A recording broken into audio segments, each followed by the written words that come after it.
Hey guys, so welcome today to our amazing Drop a Dress Size program, and we've got our fourth speaker on today, Nicholas Blewett. And I just wanted to give Nick a little bit of an intro. Nick's been practicing Qigong and the internal martial arts, excuse me, for 25 years, and he holds a fourth degree instructor's certificate with the World. Nick, can you say this word? Taijiquan. There you go, Boxing Association. He's also a clinical acupuncturist, my amazing acupuncturist, and also a personal trainer. And he teaches Qigong and Chinese medicine courses alongside his internal movement program called QiFit. So, did I say that right? I hope so. Yeah, you did. Good work. Awesome. Rocking it. So I'm going to just hand it straight over to you, Nick, and you can share a little bit about your story and your journey. And yeah, just teach us some amazing things, part of our Drop a Dress Size program. Okay, great. Thank you so much for that introduction, Lee. Okay, so Lee gave most of the details. So my biggest passion is Qigong, and I pronounce it Taijiquan, but you probably know it as Tai Chi. I just pronounce it in a much more traditional sense. So Taijiquan is a Qigong, and I'll go a little bit more into detail about this, but my history is that I was just a young fella. I was about 18 or 19, and I ran into a gentleman who'd come to Australia to learn off an Australian teacher, Earl Montague, who runs the World Taijiquan Boxing Association, or at least did before he passed. His son does now. But I got involved quite early on when I was about 19 in that, and have always really enjoyed it. That is what got me into Chinese medicine and acupuncture. A lot of Tai Chi, the martial art aspect of Tai Chi, is about striking at acupuncture points on people. And so I'd always done massage with my family. And so after a while of practicing this martial art, I thought I should probably learn to use my powers for good as well as for self-defense. And so I actually went to enroll in massage, but walked out enrolled in Chinese medicine, and never really looked back.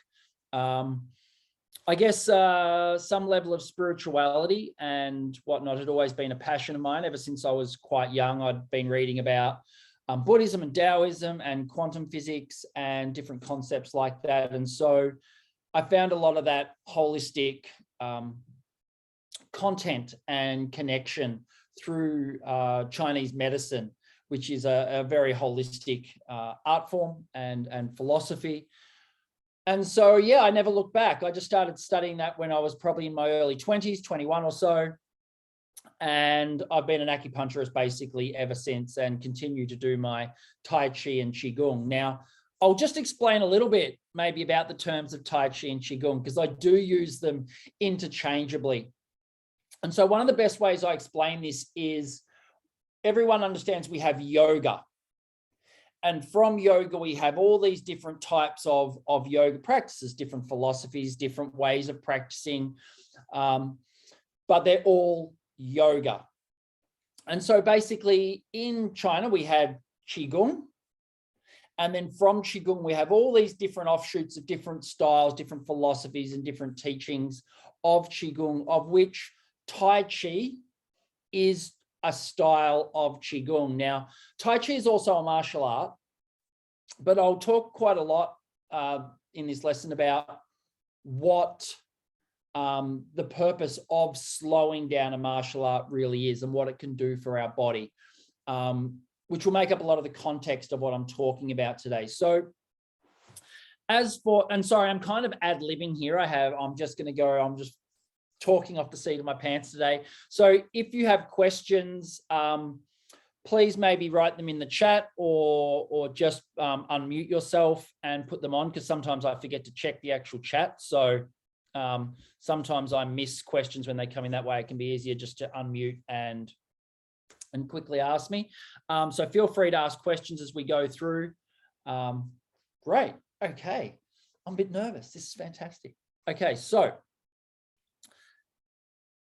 it's interesting maybe thinking about slow movement when we're talking about something like losing a dress size and losing weight, because we think about exercise as being something that's a little bit more intense. So we're burning calories and losing that weight. And definitely that is an aspect of it. But when we're talking about Qigong or even Tai Chi, we've got to understand we're talking about the scaffolding of the human body. And by slowing things down, we can actually increase the structure of the body. And so what I talk a lot about with people in regards to Qigong or Tai Chi for fitness and for health is our ability to be able to use the Qigong to really strengthen the deep core and the deep structural aspects of the body, while also allowing our body to work with the organ functions from a Chinese medical perspective. So specific organs, specific movements dealing with specific organ structures, dealing with the emotions of those organ and meridian structures, and getting a really holistic workout for the body. And so interestingly, in a men's group I'm in, we have a gentleman who's a CrossFitter. And we all know that CrossFit does quite intense exercise. And this gentleman knows a guy who started out very early with CrossFit, who is now one of the top CrossFitters and travels around doing it. And he also talks to people about the way that specific movements and specific injuries work through to specific emotions and different things. So they're coming at it from a very Western perspective. And so this has always been an aspect of Chinese medicine, of understanding the holistic nature of the body and how emotions and different things can be held within the physical structure of the body itself. And more recently, there's a book called The Body Keeps the Score, I think is what it's called. The Body Keeps the Score. And it's about trauma and how trauma is held within the body until it is released. And there's different aspects called tremor release therapy and things like this now, where the body is shook and shaken through exercise to release trauma and release aspects of the body. So when we're talking about weight loss and dropping a dress size, we know we need to address ourselves holistically from that perspective, because different emotions can make us have different dietetic, either we'll go crave sugar or we'll just overeat, or there's different emotional things going on. And so working with our body in that holistic sense is probably where I'll try and come from today. And let's start from there. So Qigong works the body's tensegrity system. Now, tensegrity is different to what we might call a compression egrity. So I've actually got a whiteboard here, you might notice. So I'll probably do a bit of drawing as I go through today to help explain it. So a compression egrity is like how we build houses or structures, where we have walls, and then when we put a roof on top, those walls convert the weight of the roof down through into the ground. That's called a compression egrity. A tensegrity, however, is actually much more like a spider web, insofar that the spider web allows the forces to be passed throughout the entire structure, as opposed to it passing through in a much more specific way. So our body does the same. And essentially, when God built us, he did stack bones up. So we do have a level of compression egrity coming down, but he actually strapped the muscles on in a way that actually hold us upright. And the muscle and tendinal structure actually works more as a compression egrity with the fascia.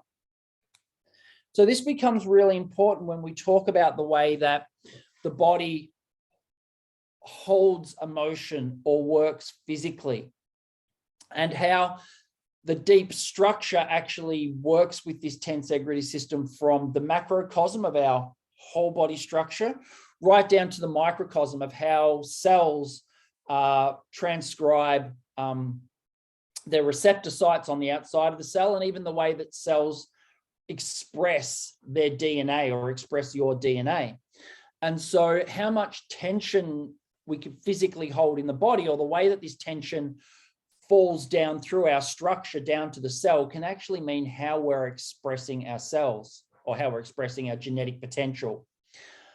So in China, they realized for a long time ago that the basic premise is that tension causes disease, unhealthy tension. This is a physical tension. So what can happen when we train physical exercise and strength train is we're causing specific tension patterns in our body, which is great because that can build muscle strength, but we don't often release this tension, and it can actually build up to pulling the body into a specific shape that can express loads through the body that shift the way the cells express.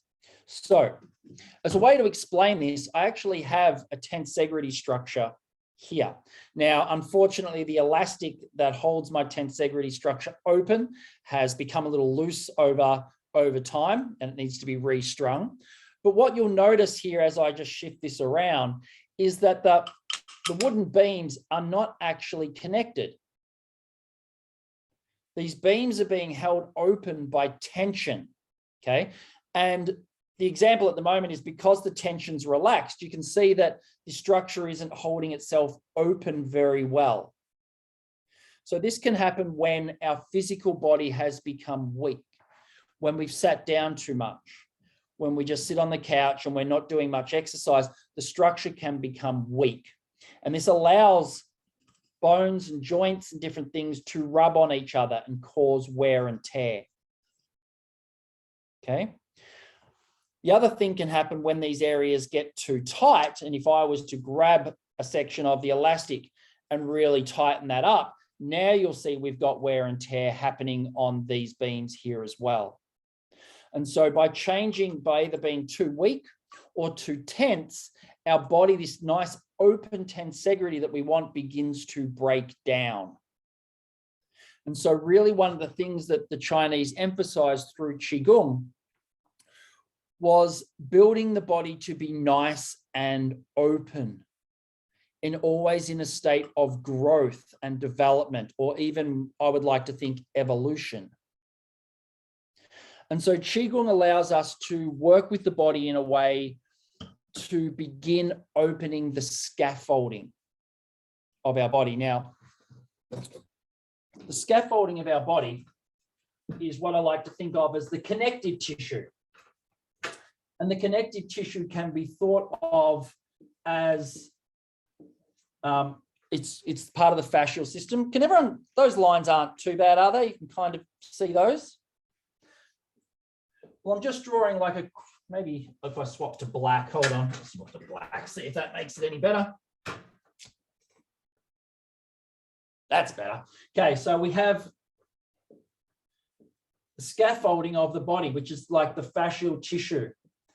And the fascia connects everything in the body, is consistent right from the toes to the tips of the fingers, right through into the skull and the brain.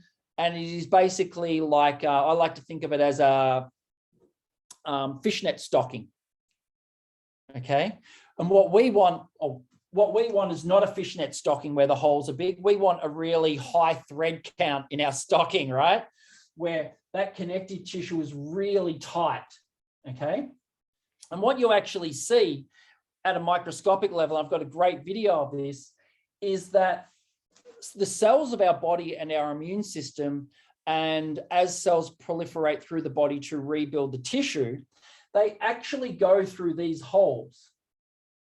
And they actually use the fascial system and this connective tissue structure as like a lattice work. And they pull and discombobulate and pull themselves through the body to where they're meant to go. But what happens when we don't have a nice, dense, strong structure, and this is a microscopic structure, this isn't the large part of the body, this is how everything is being held in the body open and suspended, okay? When that doesn't happen, and we don't have great density of our structure, is that these strands get flaccid and big, like, as I said, kind of like that fishnet stocking. okay? And we don't have enough density in here any longer, okay? The thread count has been reduced. So part of strengthening our body and going to the gym is actually to increase this. But what can happen is that we end up with specific tension patterns where one part will get really tight and there'll be a huge thread count, but then it might leave a massive opening in another area, which is too loose. In the Chinese perspective, this would create potentially maybe a shoulder that's rolled forward in an injury. And so it's causing specific muscles to grab really tight while others are too relaxed, as opposed to holding it in its nice and open structure where everything is balanced and in harmony and moving correctly, which is all what Chinese medicine is about creating this harmony. And so part of moving with Qigong is actually allowing ourselves to slow down to a perspective where we can reprogram in correct movement patterns and rely on our structure and the muscles that the muscles that are required for that movement, as opposed to requiring all the muscles. So when we go to the gym and we're lifting weights, it's like we recruit every single muscle that we possibly can. Often we're recruiting muscle fibers we don't need to for that movement. And so we create almost like a chaotic muscle contraction as opposed to only using the muscles necessary for that movement. So for instance, and just as a random example, let's say I'm standing in a nice big Qigong stance and I'm in a specific posture. The idea is for me not to use every single muscle in my body tight, but what I call minimal muscle activate, which is to soften and relax and allow the structure, the gross structure of my arms in this position to actually soften and have that load or the weight or the mass of my body form its natural chain through the body. And so the muscles that need to be on will be switched on because they need to hold you in that structure. And that's what supplies the structure. But all the other muscle groups are switched off.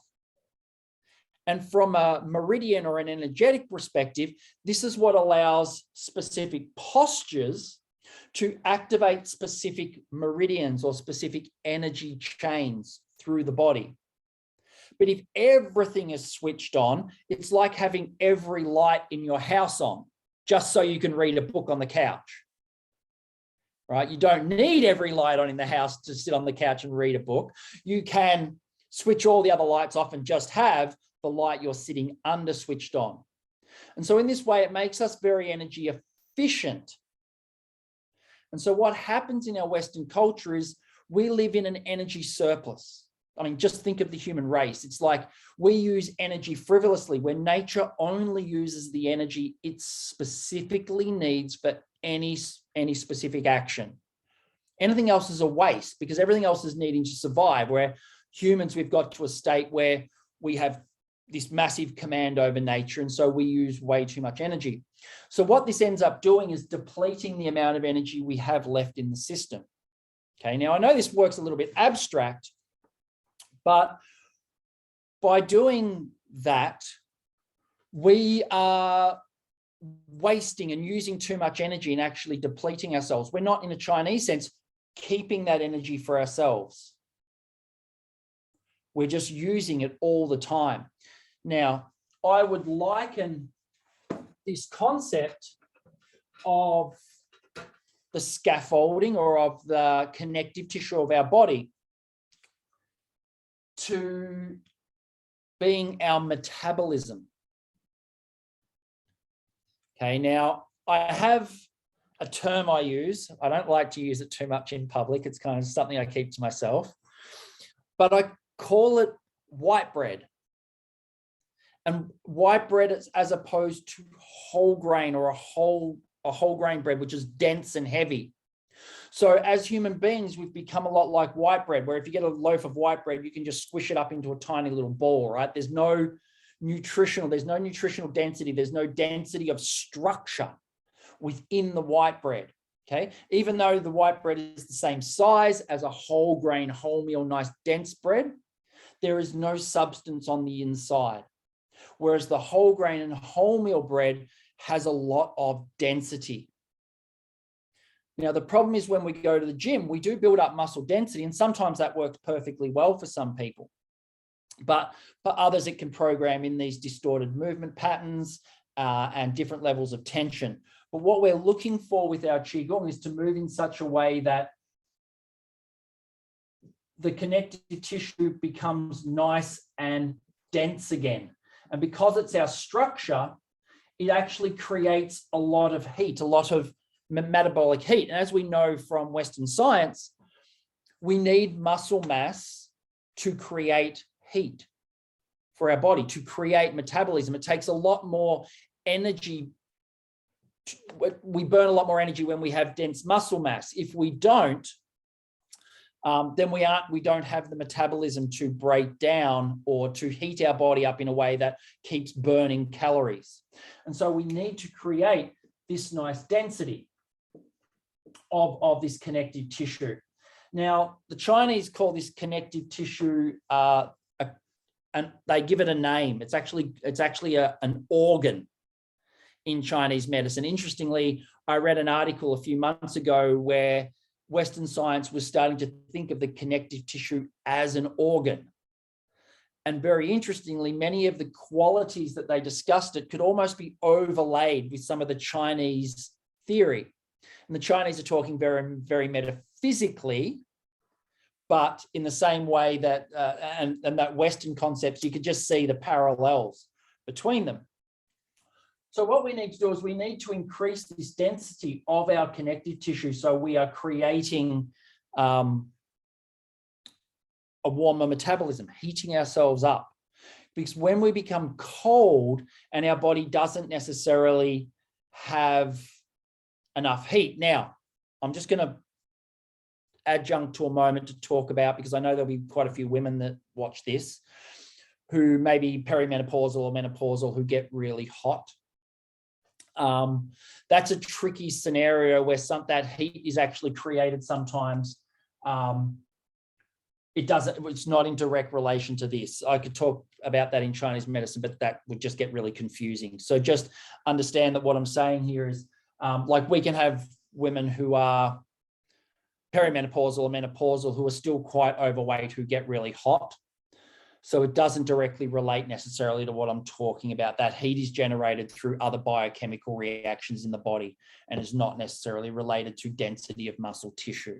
Two different things going on there creating that heat. So same kind of symptomology maybe, but different cause. So just understand that's a little bit different and way out of the scope of what we're talking about here. But we need to create this density of muscle tissue.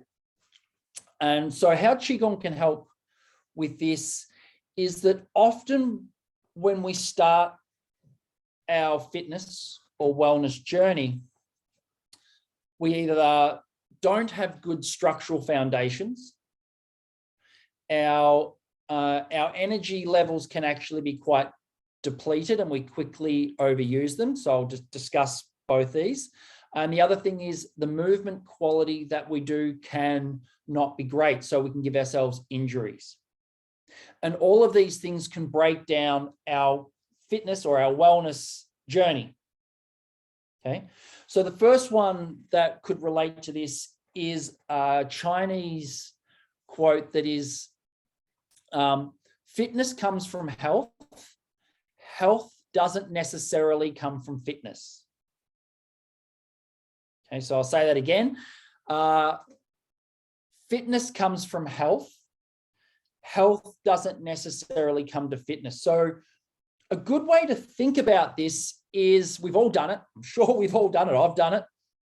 When we go, right, I'm going to get fit. And on day one, we go for a run or a roller skate from one end of the Gold Coast to the other. Does it sound like anyone you might know, Lee? Okay. And we just go hard. Now, we can do that because we have all the available energy because we haven't been using any. And we've got all our neurochemistry. We've got our biology is just sitting there waiting. And so we use a whole heap. And then on day 2, hey, I feel pretty good. So we go and do it again. And then day 3, we kind of don't go quite as far. We're starting to get a little bit more tired. On day 4, we go a little bit less.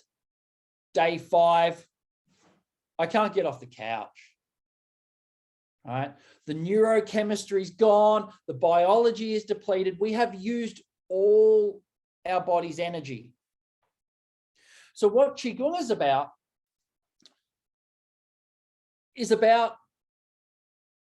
allowing ourselves to actually come back from massive amounts of expenditure and still train ourselves in a way that's training our structure. And so definitely on the extreme where we've got someone who's really unfit, really unhealthy, who doesn't have very dense connective tissue, is weak and not strong, that they can't push themselves very hard, but they want to still consistently train. And so what we can do is incrementally increase our fitness, supplement, and doing some stronger exercise, longer walks, maybe a little bit of jogging, like whatever level that individual is at, but then and then having a day of rest, but still getting training through doing some Qigong and still creating an underlying level of structural strength. And so some of the ways that I explain Qigong to people is Qigong is getting exercise without expending biological resource. Because really this is a problem of, what do you call it in business? I can't think of it. A supply and demand problem, right? It's a supply and demand problem. If we give too much out and we don't keep enough for ourselves, we end up getting flat. And so Qigong allows us to still get exercise, but without expending all the biological resource from our body that we might if we went for a jog or went to the gym. So we're actually allowing our body to be stimulated in a way as to create biological resource, because our body is stimulated in a way that it's like, hey, I need to build, my structure. So therefore I need muscle tissue. I need nerve fibers. I need, these, biochemicals created, but you're not really using any. Not like if you were going to the gym and ripping muscles and needing to really repair the body. You're getting the strengthening without the use of resource. And so this is what's meant by fitness actually comes from a state of health. And so you can up your fitness, but you need to then up your health. You need a time of recovery. And then you expend a little bit more energy and you let your health come up. And then you expend some energy and let your health come up. And by doing this, we can slowly increase our fitness and our health together, where our health is a natural resource. And so another way of thinking of that is when you've got to a certain level of fitness and then you take a few days off, that you feel really good when you come back to train. It's because your health has had time to replenish. But often what we do in our society, especially when we want to, I want to lose weight and I want to get fit, is that we just dig ourselves into a pit where we don't end up having the biological resource to remain, to keep going. And so we fall into our slump. Now, one of the ways I personally navigate that is first by my emotions. And if I train too hard, then I find one day I'm just a bit cranky or a bit irritable, or I'm just, little things aren't going right. I'm just, my nervous system isn't honed in. And so even little things I'm doing for work just don't flow, or the computer's not doing the things I want it to, or, I'm just a bit clumsy. And so I know that I don't actually have the patency of my nervous system to uptake anymore. And I need to wait for my body to adapt. Okay, so Qigong can come in really handy when we get to that level, because we can still get our fix of, yes, I've trained today, but I haven't used the biological resource. Does that make sense? I noticed a comment there that this is me. So yeah, we all do this. We all do this. I do it plenty. And so, as I said, my main thing is internal martial arts. I like to punch things and I do weights. And that is a big focus of mine at the moment, more of the physical side of things. but I'm underpinning it with my Qigong practice. So on the days I need rest, I'm still going through. And so what I'm doing on those days of rest is, as I said, I'm building structure. Okay. And structure is this density of tissue. Okay. When we don't have great structure, our bodies aren't nicely suspended and nicely open. We begin to crumble and we begin to get soft, and things don't have the structure or the movement patterns to really supply us with positive open movement. So a lot of the movements in Qigong are larger. I'd like to use the word abstract movements, which we may do in certain ways. So for instance, I might do a Qigong where I'm moving up and down. Well, this upward movement could be I'm putting something high on a cupboard, or I'm doing a chest press, okay? But I'm actually doing it so slowly that it allows me to not activate everything, but only the muscles that are needed to create that movement. It allows me to move slowly enough to feel how my flanks and my back and how my scapula should retract to support that movement. Because if I'm doing a movement like that and I'm starting to raise and roll my shoulder forward, especially if I'm under a heavy load, like I'm trying to lift something heavy, and often if we're lifting something heavy and we're moving fast, we don't notice these inaccuracies in movement. Okay, there's actually a saying in in Western calisthenic exercise, which is speed hides the need. And so they say, if you can't do a movement slowly and get all the muscles to fire and do exactly what they're meant to do, you actually can't do that movement. And so this is often, and everyone here's probably experienced this, where the last rep in a set, or the last, you go, oh, I'll just do one more of these, and boom, that's when you injure yourself, because you don't have the neurology to maintain maybe your shoulder not rolling forward. And so then the whole structure goes into a weakened state, and the load that you're carrying or the movement intensity blows out your shoulder, or maybe you blow out your knee, or something happens to break down the body.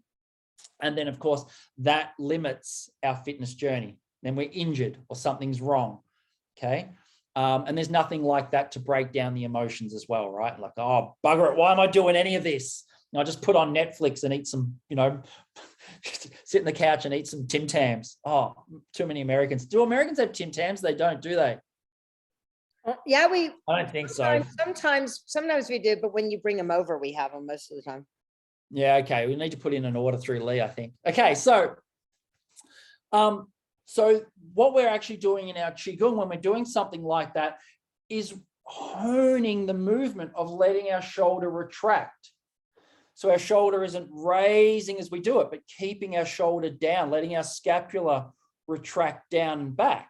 So we're strengthening the structure and strengthening the neural pathways of exactly how our body should function when it is doing a movement faster or under load.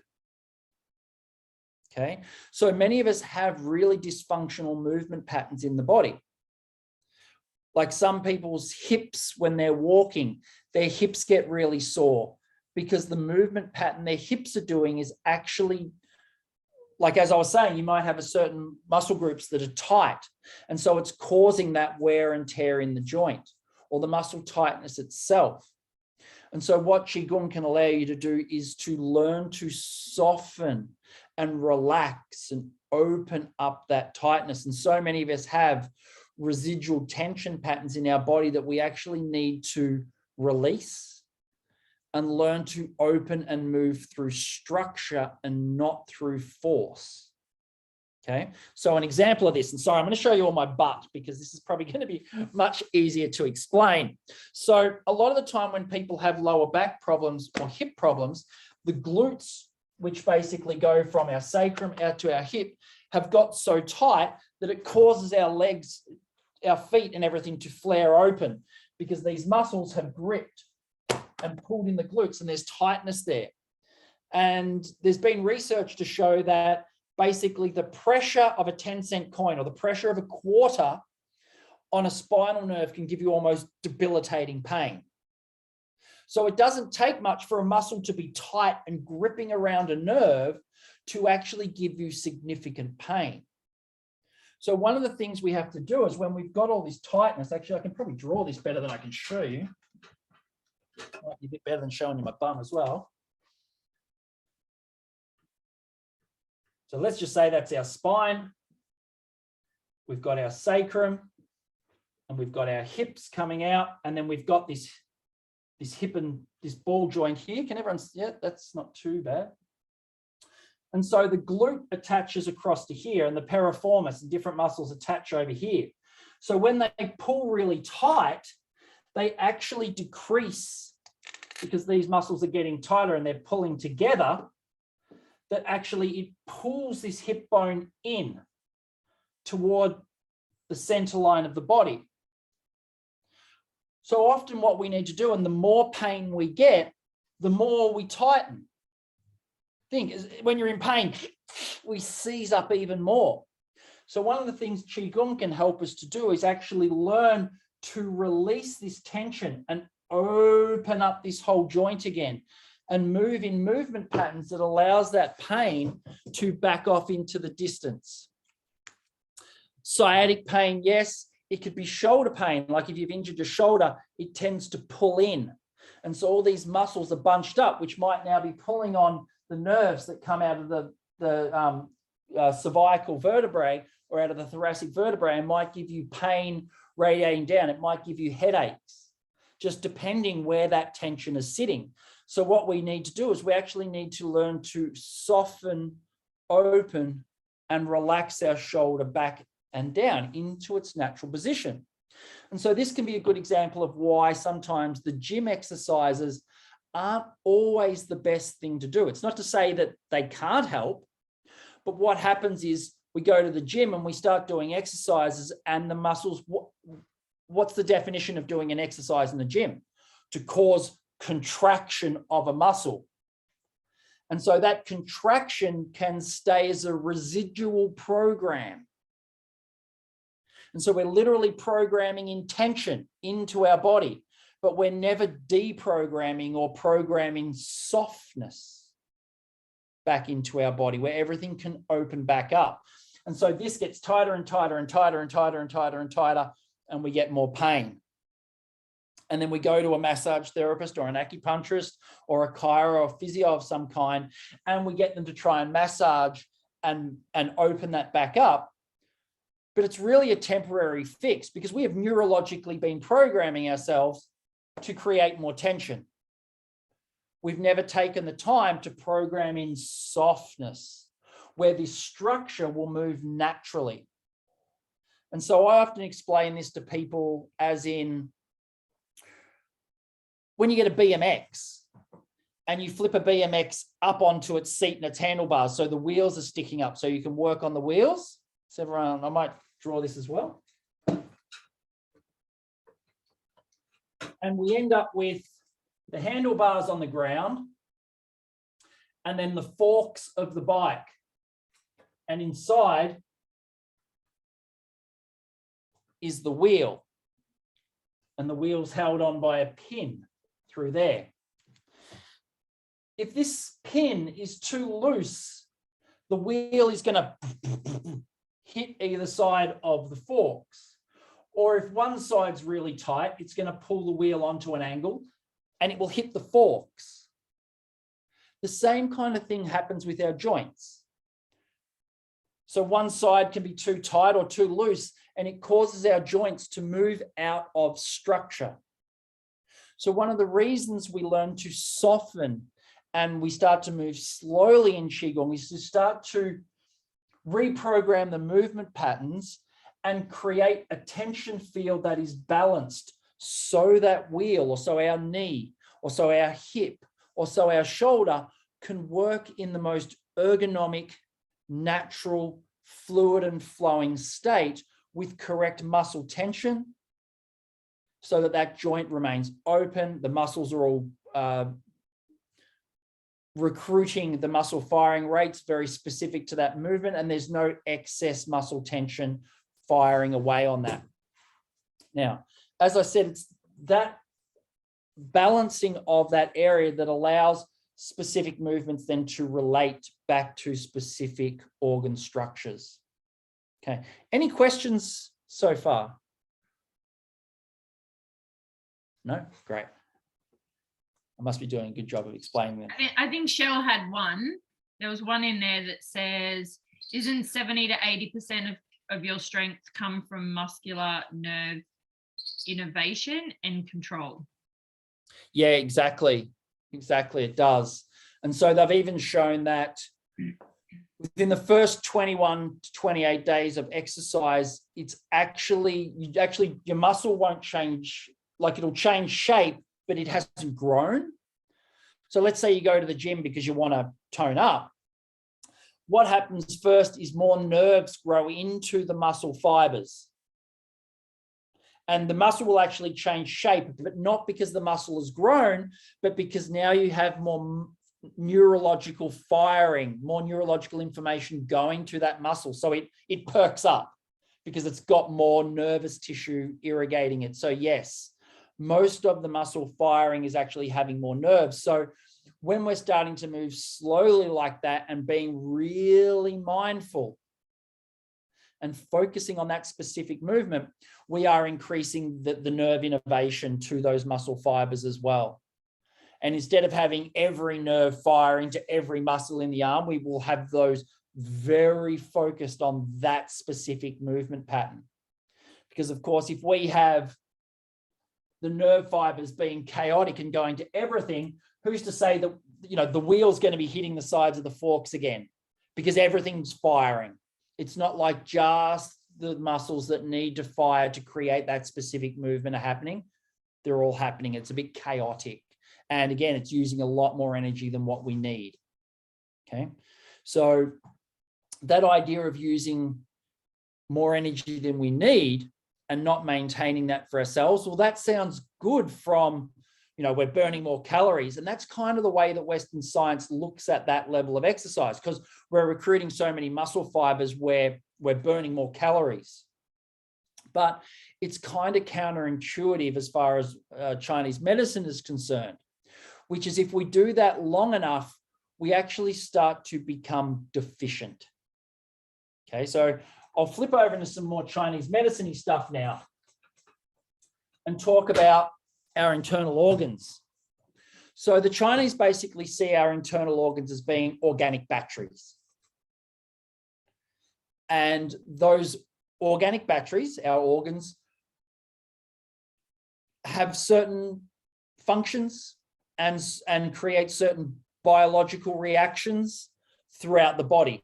So when those batteries are overused, the regulation and those functions and the biological elements they create start to break down. So a good example of that is if we have too much sugar and our pancreas has to keep creating insulin, that eventually that battery goes, you know what, I'm done. I can't do this anymore. And then we start to see that we become insulin dependent, diabetes, because that's broken down. And so all our organs do this. So when we're using as much energy as we possibly can, we are actually creating a deficiency in these batteries. Okay. Now, those batteries also relate to specific emotions and have correspondences of different areas that they regulate through the body. And so when we are honing in movement patterns, those specific neurological pathways will relate back to specific organs. Now, in Chinese medicine, we have the spine coming down. That's the brain. Now, 2,000 years ago, the Chinese went, oh, these acupuncture points either side of the spine relate to the lung. These ones, they relate to the pericardium, and these ones to the heart, and these ones to the diaphragm, and then these ones to the liver, and then to the gallbladder, the stomach, and spleen, and kidneys, and all the way down. what we actually found out when we started dissecting people and had the technology, that the nerve fiber that comes out at that level goes through to the lung.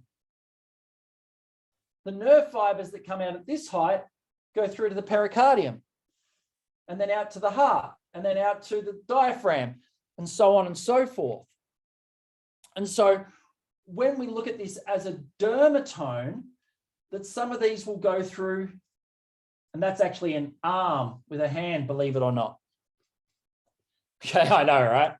Further down the body, these ones might go down to the feet.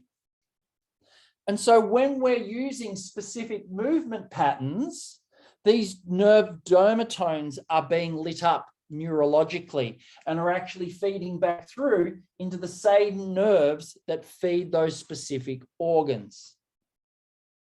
So if we're using all of them, it's a little bit chaotic sometimes. The body won't necessarily be focusing on very specific meridian or dermatome pathways through the body. Now, meridians and dermatomes are different, but that same concept can be overlaid here.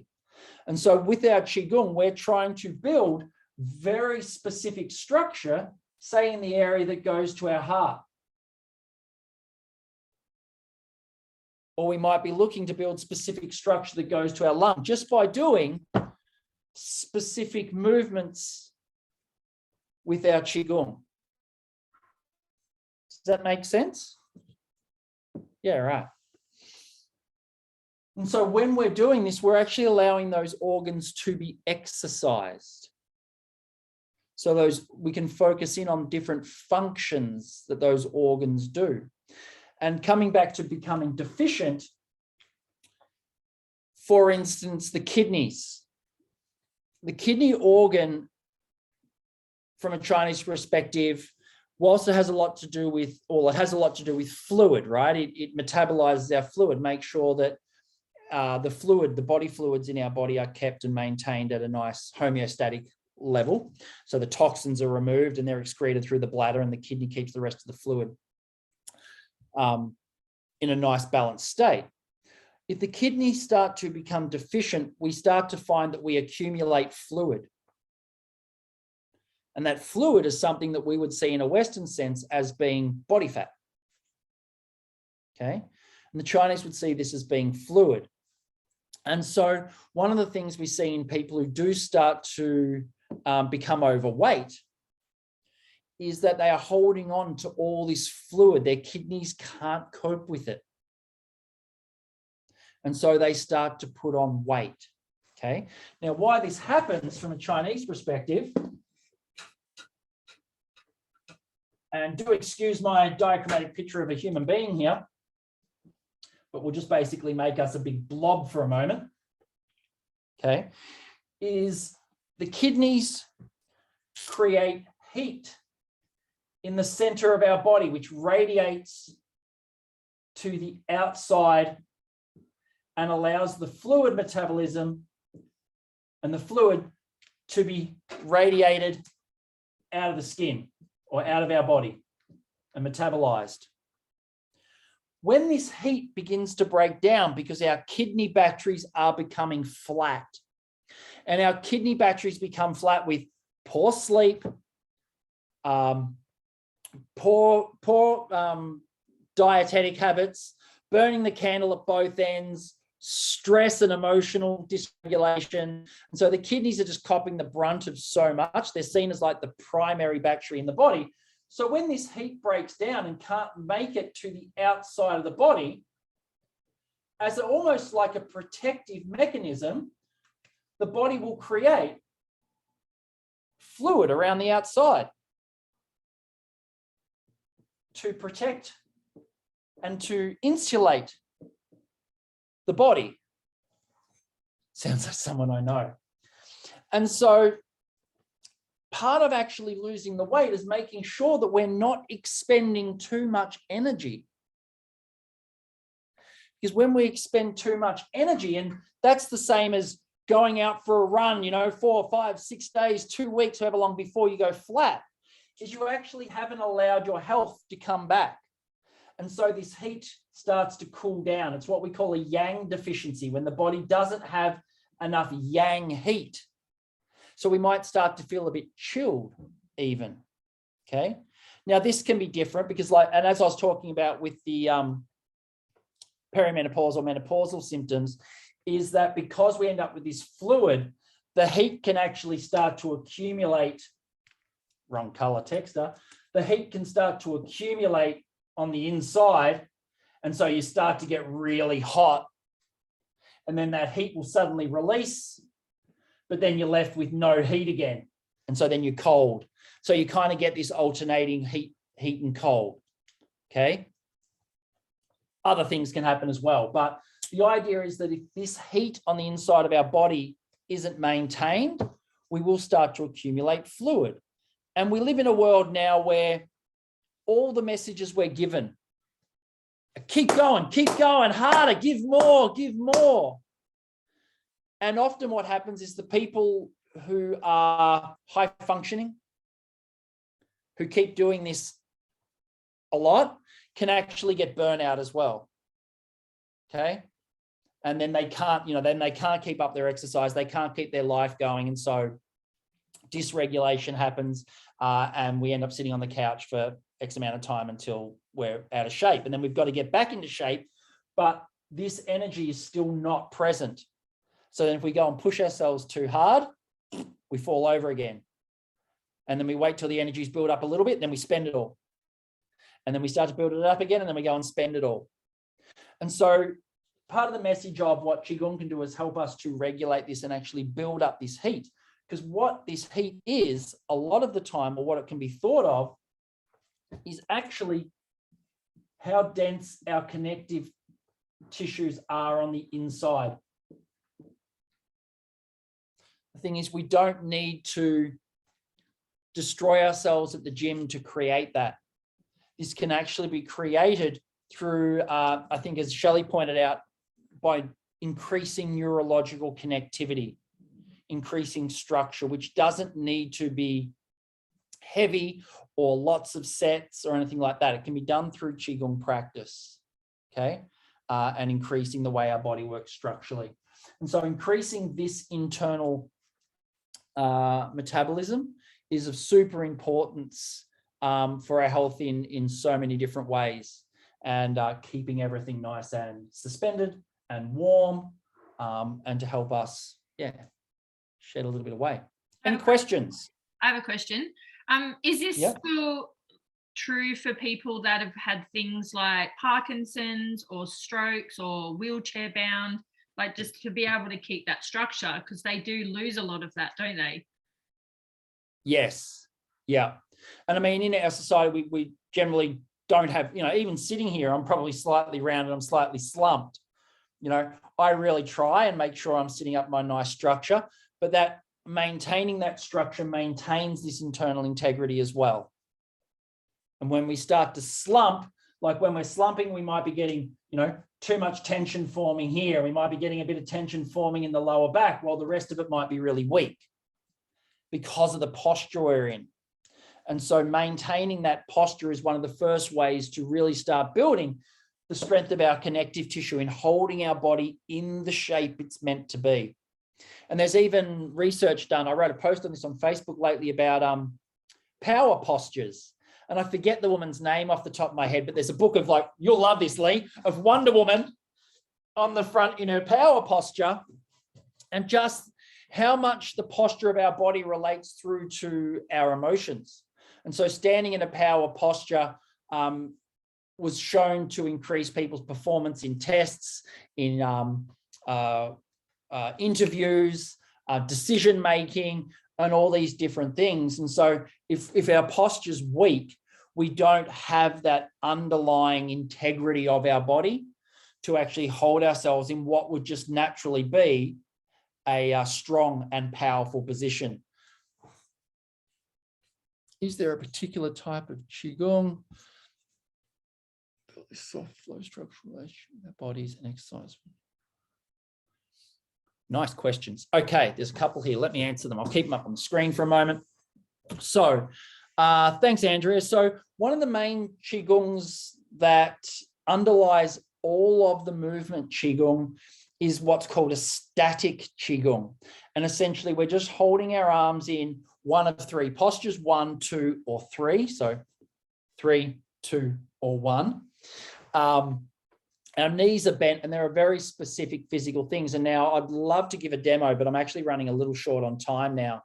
And there's so much involved in that. Maybe I can talk to Lee about getting a video to put up with a nice explanation. Lee's like, yes, let's do that. So I'll do that as a completely different little video for you all to see. Now, Qigong is, a lot of people think that Qigong is light and easy.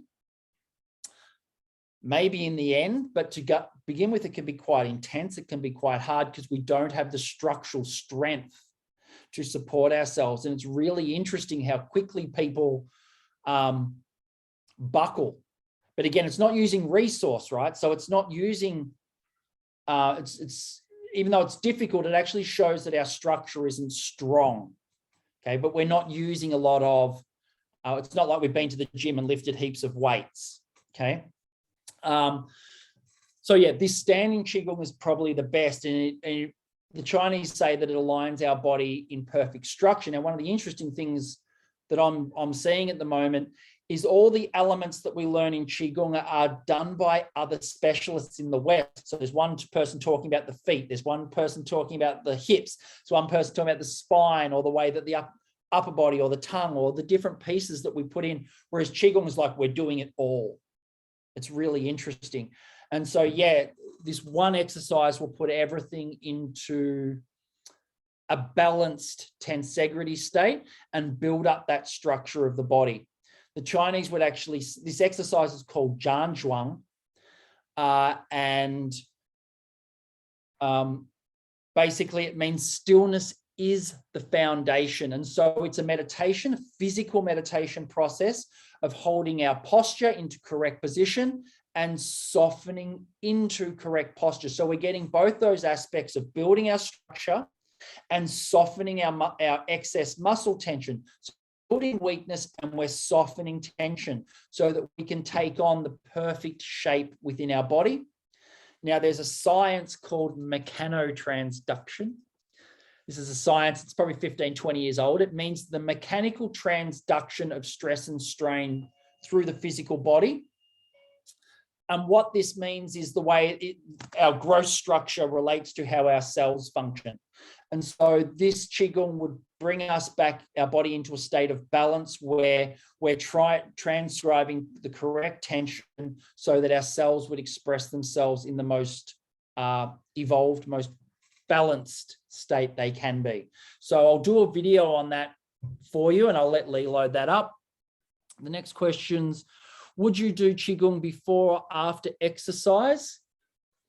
Either, both. I could make arguments for all of those. But if you're relatively well and healthy and you're doing a gym exercise program, I actually believe after is better, because your muscles are already fatigued and you've created certain tension patterns.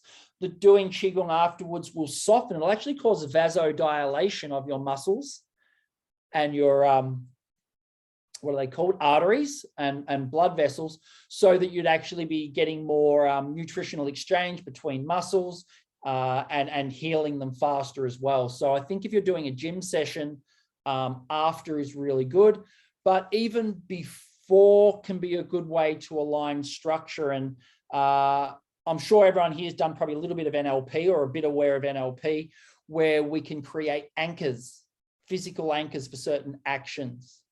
And so Qigong can be a good postural anchor where we get ourselves into perfect posture. And we do this in our Tai Chi or martial arts training. We use Qigong at the beginning to make sure all our posture's nice and correct and we're nice and balanced.